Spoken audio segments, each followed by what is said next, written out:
Breaking news Khammam municipal కార్పొరేషన్లో విషాదం నెలకొంది. తనను అకారణంగా సస్పెండ్ చేశారనే కారణంతో మాధవి అనే ఉద్యోగి ఆత్మహత్య యత్నానికి పాల్పడింది. కార్పొరేషన్ పబ్లిక్ హెల్త్ వర్కర్గా పనిచేస్తున్న మహిళ పురుగుల మందు తాకి సూసైడ్ అటెంప్ట్ చేసింది. ఆర్ఐ సుధాకర్ తనను లైంగికంగా వేధించేవారని ఆరోపిస్తోంది. అతడి వేధింపులు తట్టుకోలేక 2019లో పోలీసులకు ఫిర్యాదు చేశానని, కేసు పెట్టిందని కోపంతో సుధాకర్ తనని సస్పెండ్ చేయించారంటున్న బాధితురాలు చెబుతోంది. అధికారులు చుట్టూ తిరుగుతున్నా పట్టించుకోకపోవటం వల్లే ఇలాంటి పరిస్థితి వచ్చిందని మాధవి కుటుంబ సభ్యులు చెబుతున్నారు.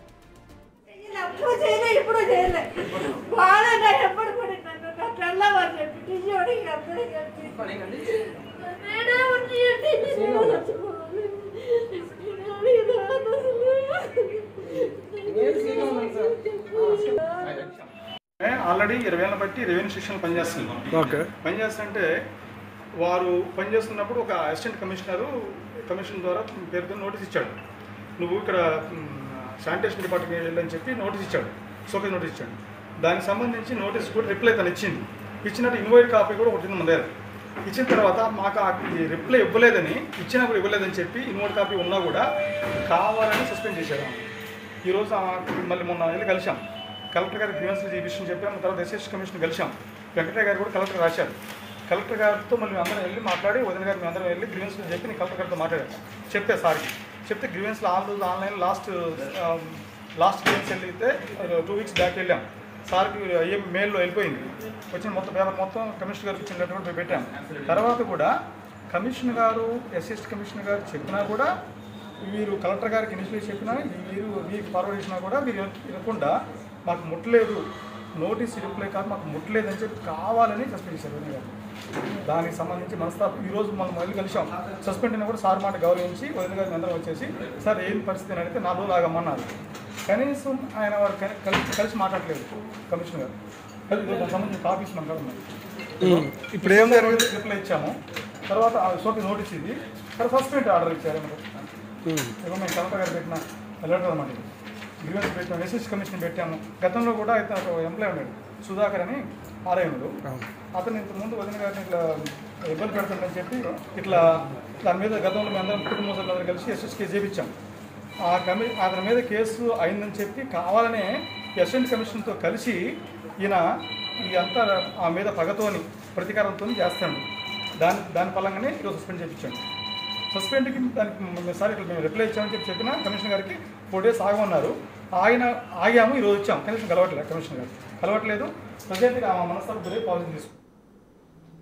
ఈ అంశానికి సంబంధించి పూర్తి డీటెయిల్స్ మా ప్రతినిధి భాస్కర్ అందిస్తారు.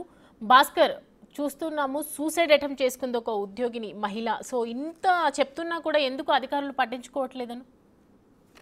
మొత్తంగా సౌమ్య, ఖమ్మం మున్సిపల్ కార్పొరేషన్ పరిధిలో గత కొన్ని సంవత్సరాల నుంచి కూడా ఆధిపత్య ధోరణి కొనసాగుతుందని చెప్పుకోవచ్చు. ఇటీవల కాలంలోనే కాదు, ఇది గతంలో కూడా ఈ మున్సిపల్ కార్యాలయంలో పనిచేసేటువంటి సిబ్బంది యొక్క అక్కడ కొంతమంది పాతుకుపోవడం, కొన్ని విలువైనటువంటి ఫైల్స్ సంబంధించి కొన్ని అధికారికంగా ఉండాల్సిన ఆఫీసులు ఉండాల్సిన ఫైల్స్ మొత్తం కూడా ఉన్నతాధికారుల దగ్గర నుంచి కూడా బయట కాంట్రాక్టర్ల దగ్గరకు వచ్చి వాళ్ళకి అంటే కింద స్థాయి సిబ్బంది ఆ విలువైన ఫైల్స్ ను తీసుకొని కాంట్రాక్ట్లకు ఇవ్వడం ద్వారా ఒకవైపు వాటిపై కూడా కొంత రూమర్స్ వచ్చి ఆధారాలకు సహా బయట దొరికిన నేపథ్యం అవుతుంది. ఫలితంగా చూసుకుంటే ఆనాటి నుంచి నేటి వరకు కూడా చాలా వరకు కూడా ఈ యొక్క కార్యాలయంలో జరుగుతున్నటువంటి ఈ అవకతవకల పైన కూడా అధికారులు పూర్తిస్థాయి దృష్టి సారించి ఇటీవల కాలంలో కొంతమంది సిబ్బందిపై వేయటం, మరి కొంతమందికి షోకాజ్ నోటీస్ ఇవ్వడం, మరి కొంతమందిని కొద్దిగా వాళ్ళ యొక్క ప్రవర్తన మార్చుకోవాలంటూ కూడా చెప్పిన నేపథ్యంతో ఫలితంగా దీనిలో భాగంగానే సుధాకర్ అనే వ్యక్తి గతంలో 2019లో ఆమెతో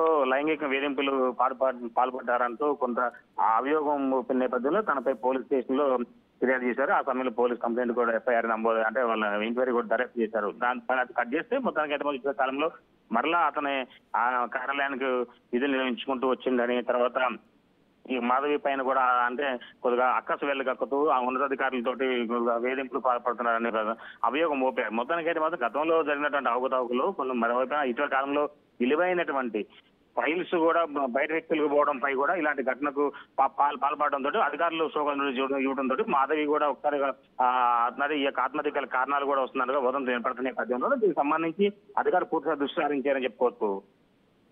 భాస్కర్, ఇప్పుడు సుధాకర్ ఎవరైతే ఉన్నారో ఆయన ఏం చెప్తున్నారంటే ఆయన మీద యాక్షన్ ఏదైనా తీసుకున్నారా పోలీసులు? వాస్తవానికి అయితే మాత్రం జరిగిన ఘటనకు సంబంధించి ఉన్నతాధికారులకు మొత్తం కూడా ఆల్రెడీ సుధాకర్ అనే వ్యక్తి పిన్ టు పిన్ చెప్పిన నేపథ్యం అయితే ఉన్నది. అసలు ఏం జరిగింది, ఎలా జరిగింది అనే దానిపై కూడా మరోవైపు మాత్రం ఇప్పుడు మాధవి అనే ఆమెను అధికారులు ఒకవైపు టార్గెట్ చేశారంటూ దానికి అనుకూలంగా ఉన్న వ్యక్తుల ద్వారా కొంతమంది సమాచారం అంటే సోషల్ మీడియాలో వైరల్ చేస్తున్నారు. కానీ మొత్తానికి విలువైన ఫైల్స్ బయటకు రావడంతో కీలక పాత్ర పోషించింది అనేది ఒక వాదన వినపడుతుంది. దీనికి సంబంధించి కూడా సుధాకర్ అనే వ్యక్తి మరి కొంతమంది సిబ్బంది కూడా అంటే కింది స్థాయి పనిచేసిన అటెండర్లు కావచ్చు, మరి కొంతమంది కావచ్చు, ఇక విలువైన ఫైల్స్ ప్రైవేట్ వ్యక్తుల కాంట్రాక్టులకు ఎదురు రావడంతో కొంత అవకతవకలు జరిగిందనేది ప్రధాన ఆరోపణ. పన్నుల ఫలితంగానే దీనికి సంబంధించి అధికారులు పూర్తిస్థాయి దృష్టి సారించి వాళ్ళపై కేసు నమోదు చేసేందుకు సిద్ధమవుతున్న నేపథ్యంలో ఈ యొక్క ఘటన తనపై కూడా ఎక్కడ కేసు నమోదైద్దు అని చెప్పి ఒకసారి భయాందోళనకు గురైనటువంటి మాధవి ఇట్లా ఈ ఘటనకు పాల్పడింది అనే సమాచారం ఉన్నా కానీ మరోవైపు మాత్రం గతంలో 2019 అయిన కేసుకు సంబంధించి ఈ కేసుకు సంబంధించి ముడి పెడుతూ ఈ యొక్క ఘటనకు బాధ్యుడు సుధాకర్ అంటూ కూడా చెప్తున్న వాదనలు వినపడుతున్నాయి. మొత్తంగా అధికారులు కూడా దీంట్లో పూర్తిస్థాయిలో దర్యాప్తు చేస్తున్నారు. కమిషనర్ కూడా దీనికి సంబంధించి పూర్వ వివరాలు మొత్తం కూడా తెప్పించుకుంటున్న నేపథ్యం ఉంది.